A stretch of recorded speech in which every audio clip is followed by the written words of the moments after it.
Welcome. This presentation is entitled Social Media for Professional Development. My name is Kelly Christofferson, and I will be talking about using social media to help teachers to develop, to learn, to expand their professional learning network. One of the things that I've come to use regularly when discussing professional development with teachers, or with anybody for that matter, is that every day is a PD day. And we can talk about professional development, or we can talk about personal development. In either case, every day provides us with an opportunity to learn, to grow, to develop, to get better at what we do.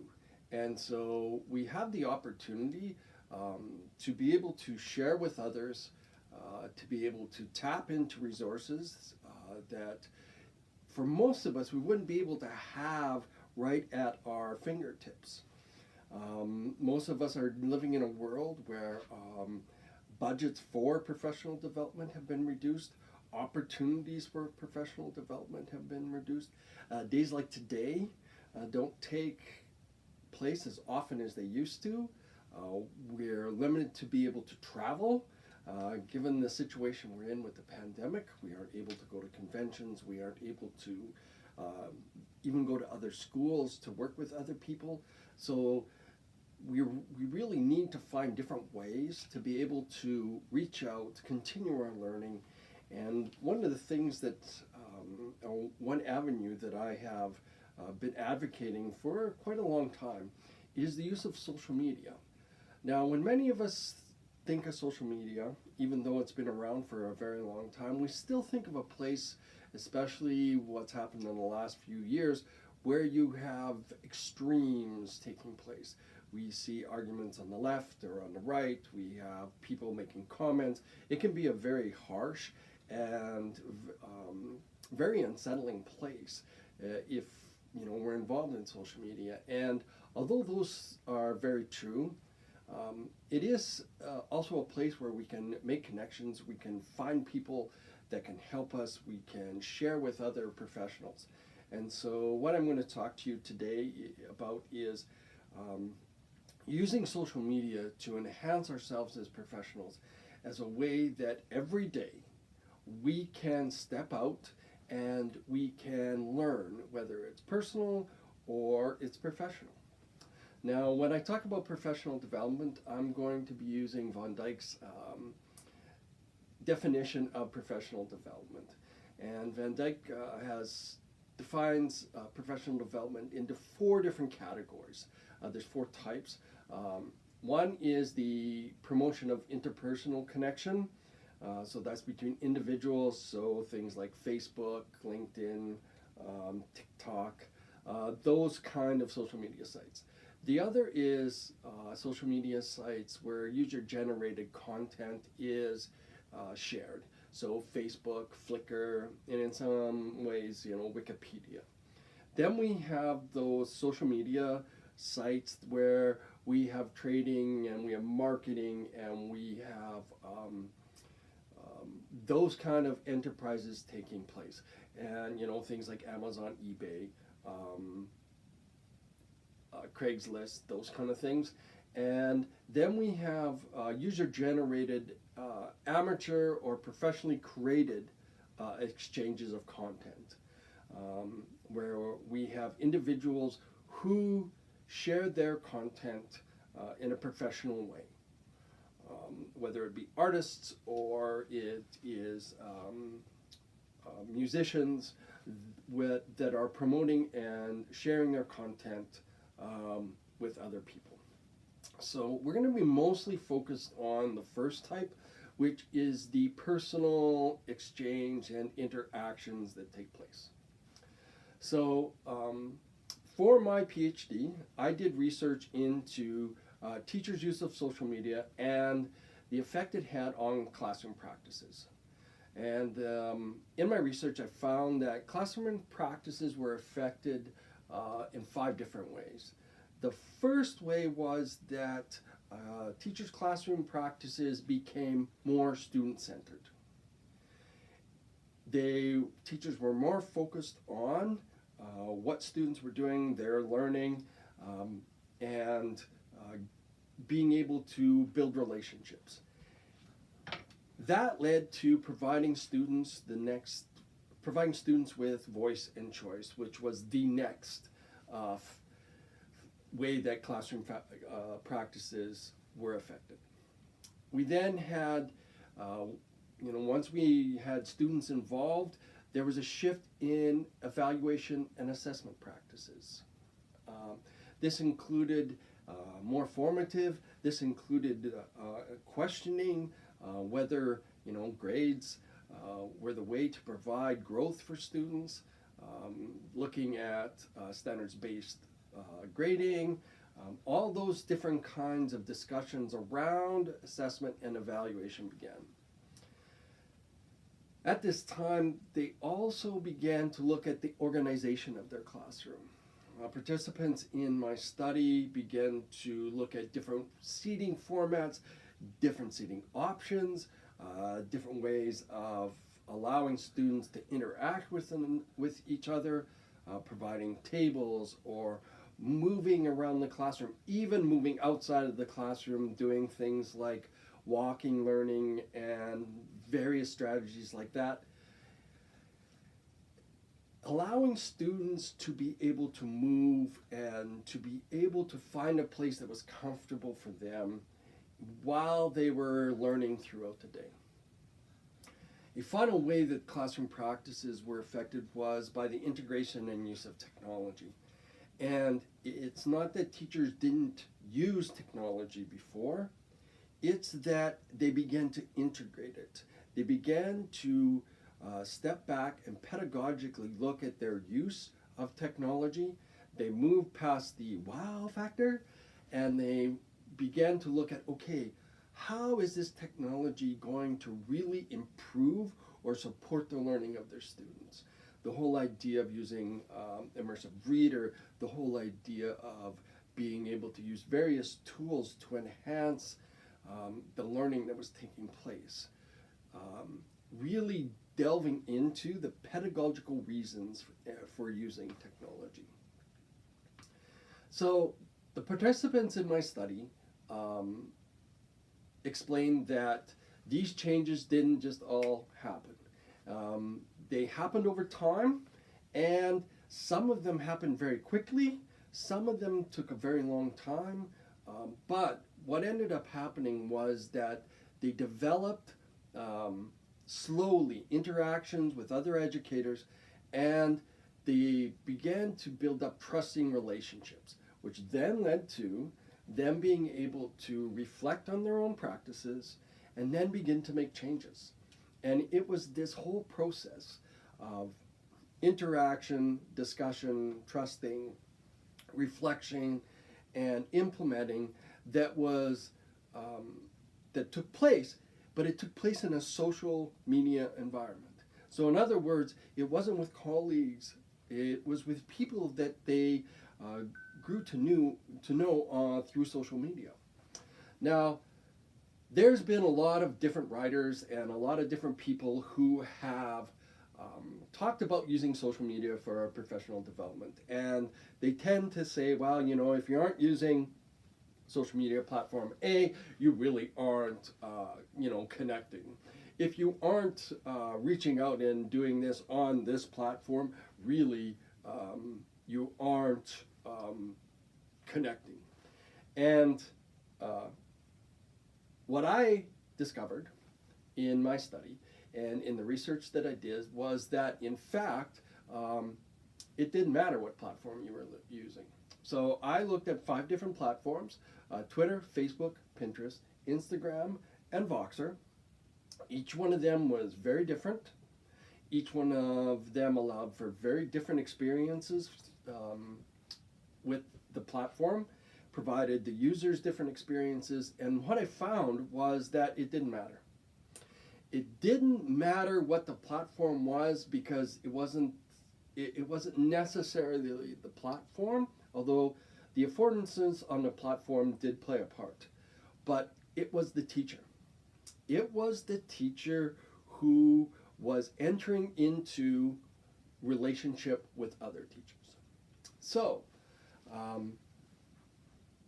what I did was I looked at how teachers were looking at and reaching out to other teachers in order to improve themselves and to make connections for the purpose of learning and growth. So each of the teachers in my study, and there were 25 teachers from Canada and United States, K to 12, and they were all teachers at the time of the study. They talked about their reasons for using social media was because they were always evolving. They were always learning. They were always trying to stay current with educational ideas and with the technology that was going on. They were looking at improving classroom practices, and they wanted to make sure that the practices that they were exploring were being used by teachers. And that last part is important, especially when it comes to teacher self-efficacy. And teacher self-efficacy has been shown to be one of the most important reasons for teachers being willing to try new ideas, being willing to try new strategies, to persevere, to continue on, even if there was a failure to begin with. The whole idea of self-efficacy, which was put forth by Dr. Bandura in 1972, talks about that there's 4 basic ways that our self-efficacy improves. The first one is when we are successful ourselves. So the whole idea of a mastery experience. And what's interesting about that is that it doesn't have to be with something that we're trying in a particular area. If we've been successful with something else, that confidence, that success spills over into other areas. And so teachers who find experience and find success in one area, that spills over into other areas of their teaching. And it also spills over into other areas of their lives. So teachers who are having an experienced success in various parts of their lives, that spills over into their teaching. They feel confident that they can take on and try new things and be successful. Another factor in self-efficacy is that when we watch others and we can learn from them, we can learn from that experience that they have, that we can vicariously see the success. If we can vicariously see that success and identify with the individual that's having that success, we tend to believe that we can do it too. So if we watch somebody who is successful implementing something and we identify that we're very similar to that individual, then our own self-efficacy grows. It becomes stronger and we're more willing to try. A third factor in self-efficacy is the whole idea that we get support from other people. And that support from other people can come from encouragement, can come from giving us input, can giving us suggestions, providing us with different strategies to try. And that helps us. It makes us feel more confident. And because we feel more confident, we're more willing to try new things. The final factor in self-efficacy is that feeling that we get from success. There's that inner feeling that when we feel that something is happening, we're willing to keep going. As a teacher, I remember when I began, and you would have that lesson. Yes, oh yes, it was like things just happened, and there was a feeling. Having those feelings of success allows us to continue on when that lesson doesn't fly. So you can have a lesson that does really, really well, and then the next day things don't go well. But if we're able to latch on to that feeling that we had, we'll persevere, we'll try again, we'll step out and be willing to do that again. So, self-efficacy has been shown to be extremely important when it comes to teachers trying things, with teachers adopting new things, with looking at their own pedagogy and looking at pedagogical changes. And so, social media provides an opportunity for teachers to develop and strengthen their own self-efficacy. Now, one of the things that we have to be careful of is that when we get on social media, is we have those individuals that are influencers, the gurus, the people that have the answer, the silver bullet, that they're trying to sell you. They're trying to get you to buy into the product. And this can be a problem because what ends up happening is that individuals go from product to product to product to product, or they go from trying one thing to then trying another thing without seeing things through. They're looking for that silver bullet. And as teachers know, there is no silver bullet, but during times of extreme stress, during times when there's sudden changes, during times when things are in upheaval, unconsciously we tend to search for something to grab onto. And a lot of these individuals who are using social media tend to push that this is something that is in all this change and all the things that are happening, this will help you. And teachers grab onto that. Now, on the other side, fortunately, there are very many classroom teachers that are on all these social media platforms that are there to share their ideas, connect with other people who are in the classroom. They're there to have discussions. They're there to explore. They're there to work through this, to be in the mess of learning and realize that it will take moving forward one step at a time, day by day, to improve and to get better. And it is through connecting with those type of individuals, with building a social media and a professional learning network, that social media can really have its power, where we can tap into that whole idea of the educator collective, and we can learn, we can continue to grow, and we can reach out for support. So, in my research, the participants suggested that for growth and development purposes, reaching out to other classroom teachers who were sharing and who were in it was the best source of ideas and insights that teachers could find. And we know this.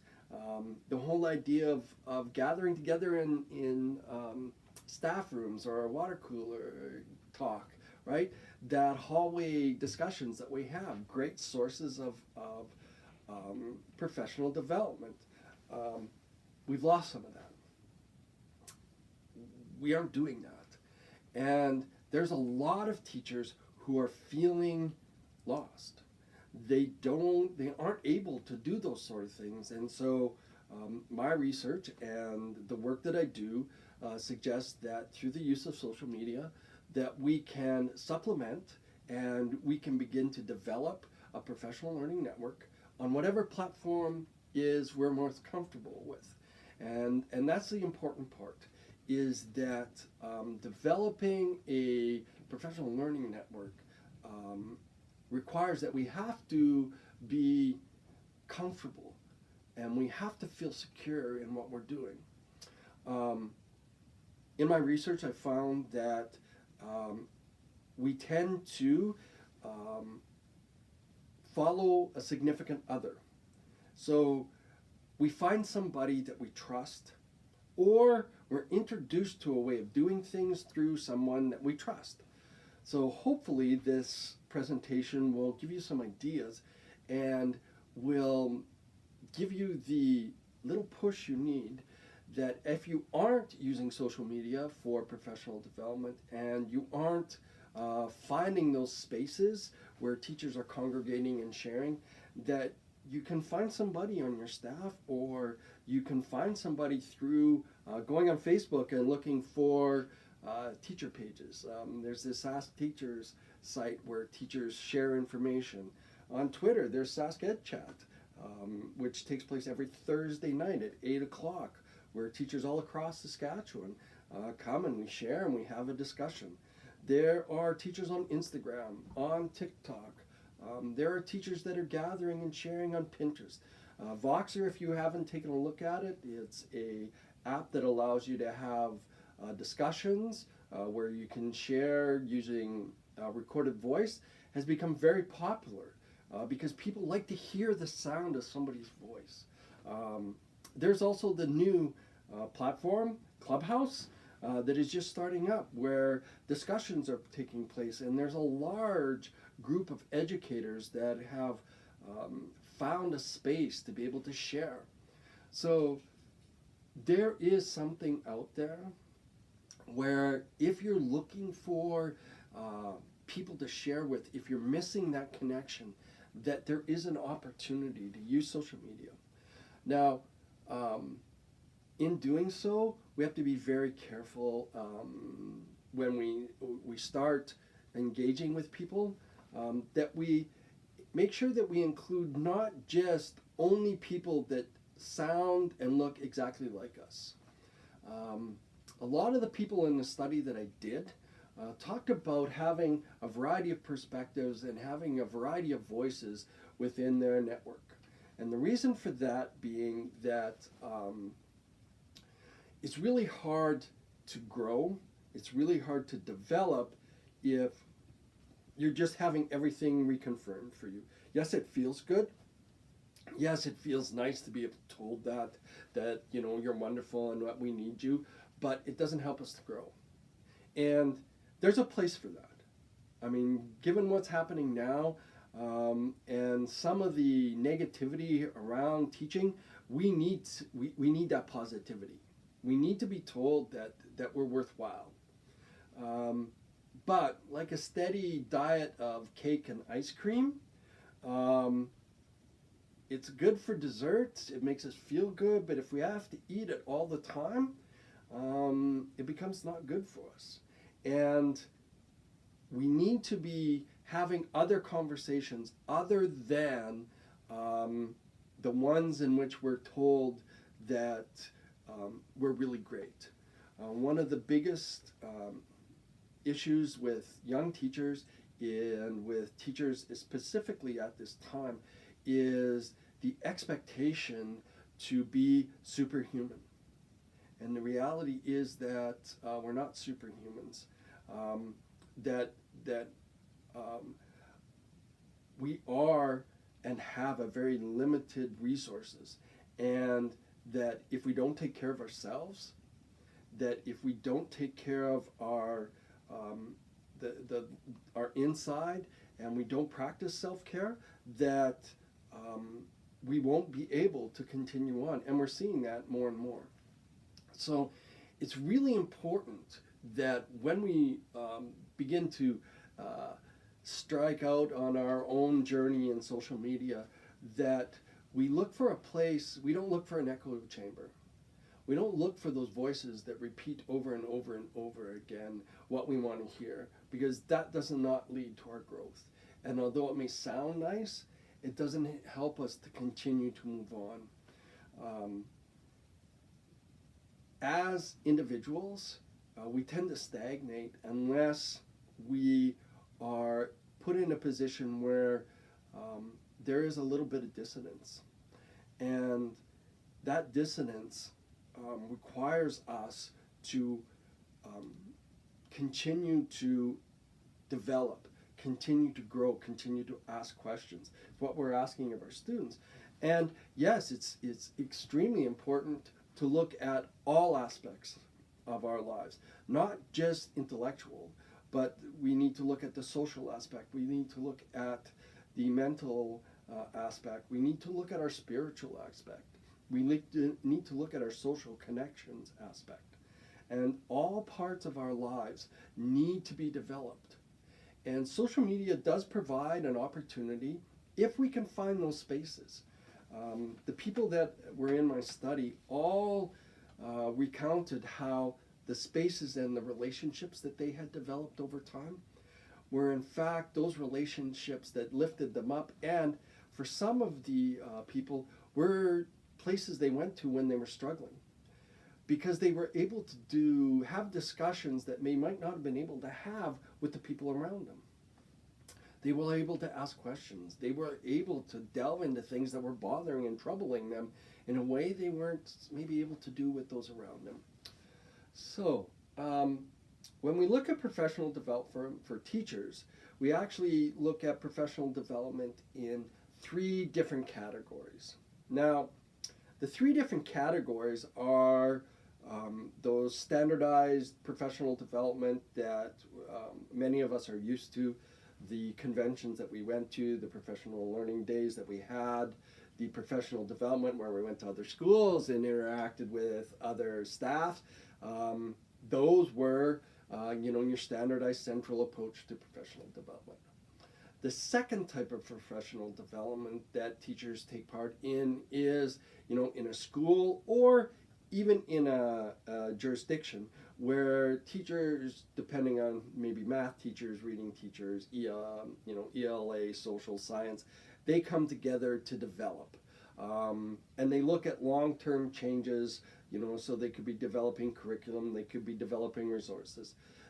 Those type of professional developments where you have teachers coming together, and it may be organized by somebody, but it is not centrally driven. It is teachers who are sharing together. The last type of professional development is that personal development. And it is different than the professional growth plans that some people do. Professional growth plans are tied to professional growth, and they're usually centralized. This type of professional personal growth is something that is self-directed. It has nothing to do with what you're being asked to do. It is in fact learning that you're doing on your own through various resources. And it doesn't have to be related to school. It can be in various other avenues of our lives. But it's that whole idea of improving ourselves as individuals. And that's where the whole idea of every day as a PD day comes in, is that every day we should be looking in some way, shape, or form to improve, develop, and move forward. So things like journaling and reflection are professional development opportunities that we do as individuals. Reading professional material or reading non-professional material. It was very interesting because in my discussions with participants would discuss how maybe reading something that had nothing to do with their professional their professional job sometimes gave them ideas, inspirations for doing something, and that's important. We need to be able to step out of being a professional, our teaching role, and it's in those serendipitous moments, kind of like when you are in the shower and you're just kind of, enjoying the warm water, and then boom, you get an idea. You don't know how or when, but it's that instantaneous, that serendipitous. Your mind has relaxed, and it's in those moments of relaxation that inspiration hits. We sometimes call them aha moments, but really our mind's been working in the background and putting things together, and stepping back and relaxing allows that serendipity to happen. So, how do we support teachers in using social media for professional development? A lot of teachers are already using social media. They're congregating, they have individual Facebook accounts, they're on TikTok, they're on Instagram, they're sharing parts of their lives, they're having discussions. And they're involved in using social media. However, when it comes to their own professional development, they don't see social media as being a source for professional development. It's some place where they go to have, talk with their neighbors or talk with their relatives. It's some place where they go to catch up on the news, to find out what's happening in various places, to look at cat videos, those kind of things. And they don't see social media as being a valid opportunity or a valid place for professional development. And I would like to suggest that not only is social media a great place for professional development, but given the circumstances that we're in at the very moment, it is one of the best places to find professional development anytime you want, anywhere you are. It can provide you with the opportunity to have snippets of professional growth when you have the time. It's not connected to when you're in school. It's not connected to when you have to be at a certain place. It can be on your phone, and it can happen at the grocery store. It can happen while you're waiting for your children, or waiting for your spouse, or waiting for your dog is in having a grooming, or you're have got a coffee and you're sitting in a parking lot having a coffee. You can do professional development anywhere, anytime. It gives you the opportunity on Saturday morning to stay in your pajamas and to find people to connect with and have a discussion as long as you want. 10 minutes, 15 minutes, an hour. You don't have to, there is no time bound to it. People in my study said there was 6 main factors that they identified as being reasons for using social media for professional development. The first one was because as professionals and people, they were constantly evolving and growing. And social media provided them anywhere, anytime opportunities. And that was important to them because they got to choose. It was on their time. And that's probably one of the greatest things about using social media is we have that choice. Another reason that they gave was they were lacking PD opportunities. And for most of us, we're in that boat. PD opportunities have become less and less available, and we really don't have options. We can go to conventions that are online. We can watch on YouTube's videos. We can maybe take in some classes online. But professional development is at this moment in time reduced. And yet there is all kinds of opportunities through social media to continue learning. As one of the participants in my study suggested that if she was doing something in her classroom and she wanted to see how other teachers were doing it, she could log on to Instagram, find teachers that were doing it, and watch 4 or 5 different ways to be able to have the same kind of idea worked out for her through these snippet videos, all without leaving her bed Saturday morning. Another factor for using social media was isolation. And I don't know about you, but isolation is definitely a factor. We feel alone. We aren't having the opportunity to share. And I know for myself, Thursday nights at 8 o'clock when I'm moderating Sask Ed Chat, it's an opportunity for me to connect with all kinds of educators. Social media also provides us opportunities, provides teachers opportunities to have deep discussions. And I know that it doesn't look like that sometimes. And I can see, especially over the last year, where we've had fake news, conspiracy theories, all those kind of things everywhere, that social media has been a place where you have all these things taking place, and you're kind of going like, how can we have a deep discussion?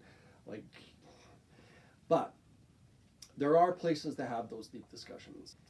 Finally, one of the factors was that it allowed them to connect with people all over the globe.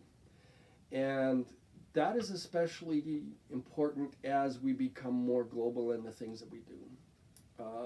It's been very interesting being able to connect with teachers from various other places. You know, having those global connections really can open our eyes to different ways of doing things that we had never thought of before. So those 6 factors are really important for the participants and provide kind of a context for why you would want to be using social media. One of the big things is that it's sustainable, and you can step away. So there's new ideas, there's different conversations happening, and if you get busy, you can step away until you have time. Like it allows you to fit professional development and learning into your life. And some of us have a really hectic life. I know for myself, in the last little while, I haven't been able to be as engaged as I was before that.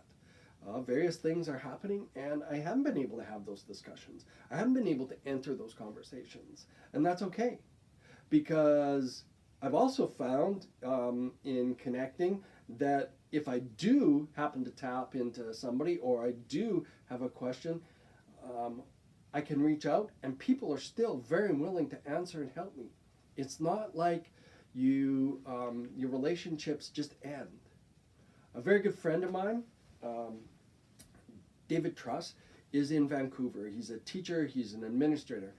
David and I have known each other probably close to 13 years. We've had conversations about teaching and learning, and I've got to see his family grow up. I've never met David. Never once have I been in the same room or even actually in the same province as David. And yet he is a very close friend of mine, and we'll go weeks without talking. I won't have a conversation, but when we do, it picks up right away. It is like those friends that I have that I meet face to face, and there are those friends that I haven't seen for months, and then I see them and we just step back into our relationship. Those are the kind of relationships that develop over time, that become important for our professional growth, but they become important for us as individuals. So how can teachers tap into this? How can teachers begin to step forward? I've been involved in social media for a very long time. I started on Twitter 14 years ago, and Twitter began in March 2005, which is 16 years ago. So I believe 15 years ago. So I've been using Twitter and social media for a very, very long time. And the one thing that I've learned is that social media is a tool to allow me to make connections and develop relationships. And as I mentioned with David, and I have a few other people that I would consider to be friends of mine that have developed strictly through social media, it is possible to develop those relationships. They're a little different, but they do take place. And what was interesting was that many of the participants in my study mentioned the same thing. And what would happen when they did meet these people it took their relationship to another level, but they weren't. It wasn't like meeting them for the first time. They already knew these people, and so that's something that does happen as you develop your network. It becomes a place where you are able to make connections with people. Um, some of you may know there are various people in RCSD that I've grown to know over time. Dean is one of them, and I've shared ideas with him, had conversations with him, various other things. We live in the same city, and I've met him once face to face. But I have shared all kinds of different things with Dean, and I think that's important, is that we see that our relationships through social media can be on a level of our relationships with the people around us. They're not the same though, and they evolve in a different way, but they're still very important relationships.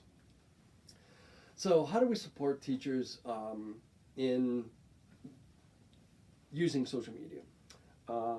One of the things is that came out in my study is that having a significant other is important. It's important to have that person to support them, to help them in navigating what was going on. So even though they might be using a social media platform for individual use, using it for professional development is slightly different. And finding and having somebody to help guide them is really important, because it helps them to find people to connect with on a professional basis. It helps them to find those niches where people are having those discussions. It helps them to find those resources where that they can connect with people that are sharing. So having somebody, a significant other, is one of the most important things for a teacher to begin to use social media for professional development. Another factor that is really important is the affordances that a platform provides. As I said earlier, each of the platforms that I studied in my research provided teachers with professional opportunities that they felt were as significant as if they were going to a professional development opportunity that was centralized. And in fact, a lot of them found that the professional development they did online through their social media to be of a higher quality, and it provided them with what they needed in the moment. A lot of research into teacher professional development talks about that professional development should be tailored to the teacher, and it should provide them what they need in the moment for their teaching, and that's what social media provides. It can provide us with a boost, and it can provide us, depending on who we're following, but for professional development purposes, it gives us what we need for our classroom. And so if we're looking for something, we can find that information.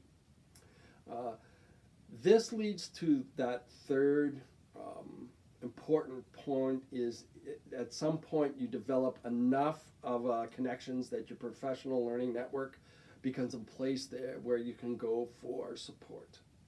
And so you no longer have to rely on your significant other.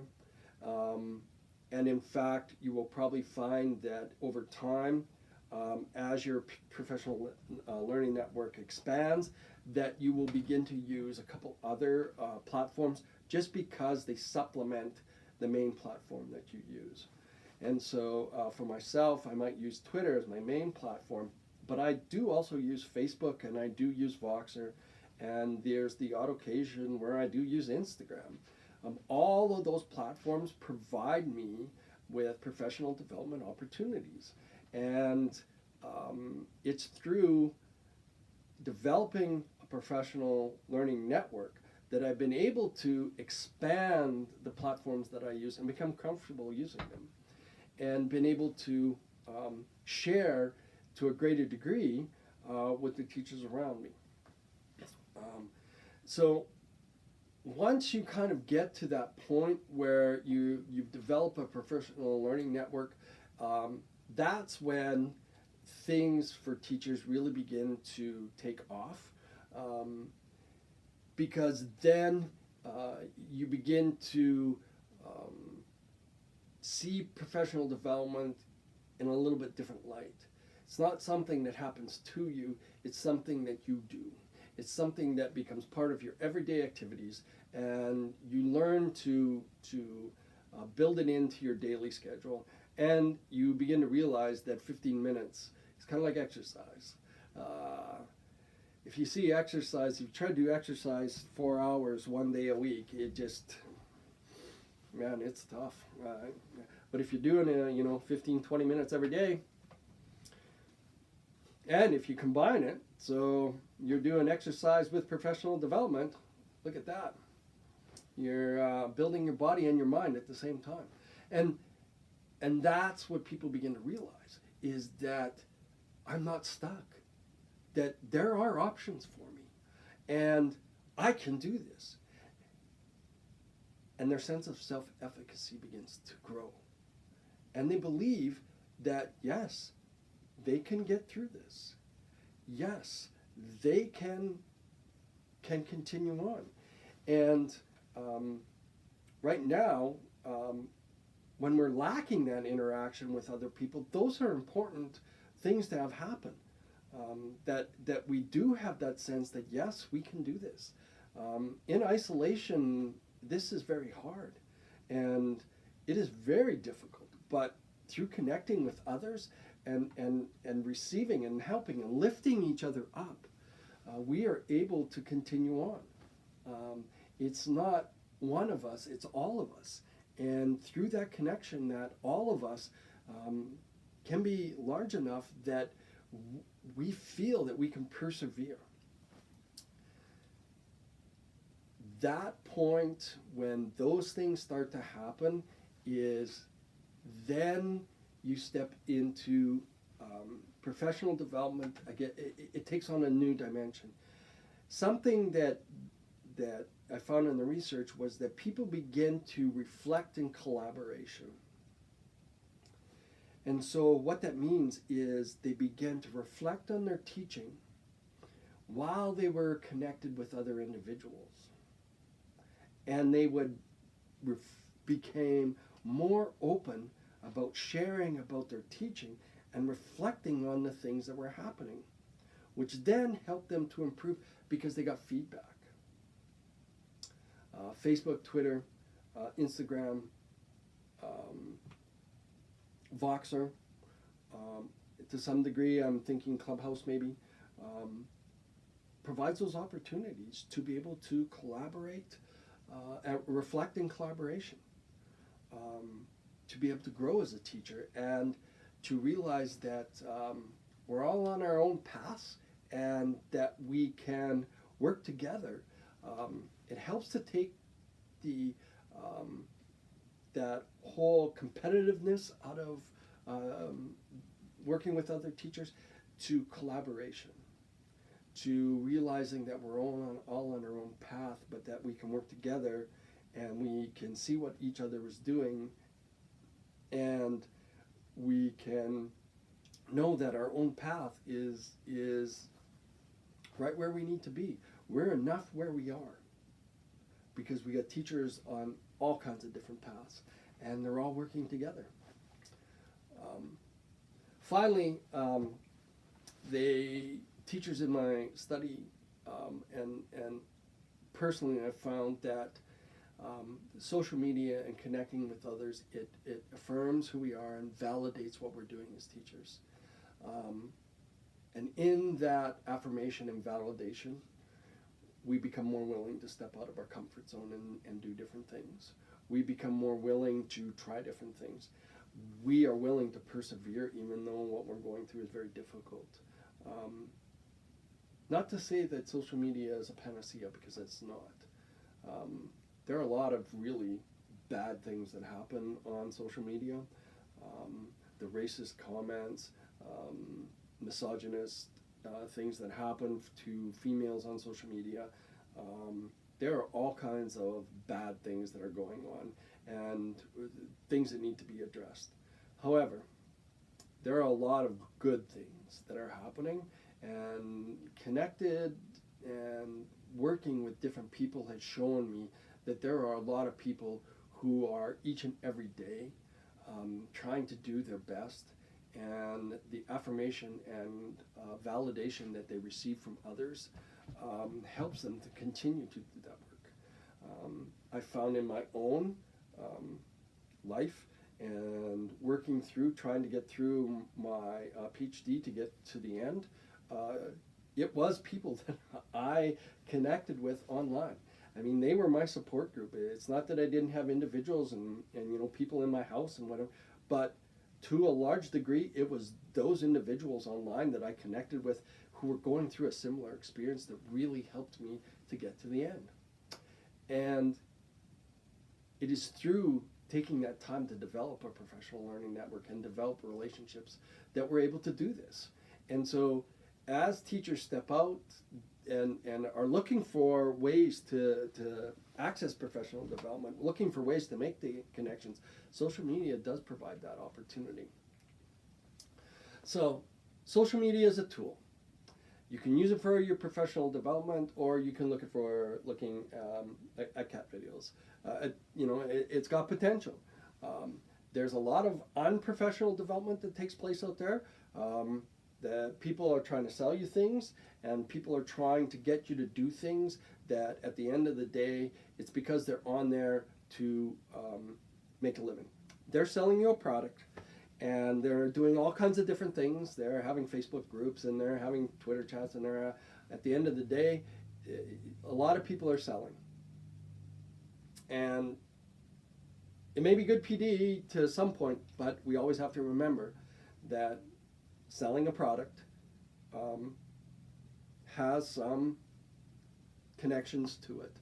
And for our professional development, having a wide variety of things in which we go to and look at is really important. You need to find somebody that you trust and who can help you. Someone who's currently using and involved in using social media for professional development and who can help you through those things. Another piece of advice is go slow. It's like drinking from a fire hose if you get involved too quickly. I mean, and like it can be overwhelming. And even for someone like myself, there are times when, it's overwhelming and I need to step back. I stepped into Clubhouse 2 weeks ago, and the first week it was overwhelming. There were so many discussions that I wanted to be involved with. There were so many things. It's a new place. It's overwhelming. And luckily I was able to step back and say, okay, where does this fit in my learning right now? Where does this fit? How can I make this work for me, not it to overwhelm me? And that's the important part, fitting it in your life. When you are looking for people to connect with, find teachers who are from the classroom. Find teachers who are in school divisions or schools and who are doing the work in the classroom day to day. Yes, you can find professionals, and that's important. Find people who are researchers and who are involved in different things, absolutely. But also make sure that you have teachers who are in the classroom, that are not far removed from the school environment. That's important. As I said, there's lots of people out there who will promote themselves as being, having, especially at this time, having answers, for online learning, for students that are learning at a distance, all kinds of things. Really look at how are they connected to learning. Well, are they in the classroom? Are they living this? Are they going through this? Because that's an important part and has become an even more important part as we move through the pandemic. Seek out people who have different perspectives than you. Find people that cause dissonance. You don't have to get involved all the time, and a little bit of dissonance is good. A lot of dissonance is not good. It creates more than we can handle. But a little dissonance is really good for us. It makes us reflect, it makes us ask questions, and especially if people push back on us. Having to defend or having to really reflect on where you're coming from, your values, and your worldview is extremely insightful and humbling. And it can really help us to become better learners, which in turn helps us to, especially at this time, make connections with different people, maybe in ways that we haven't thought before.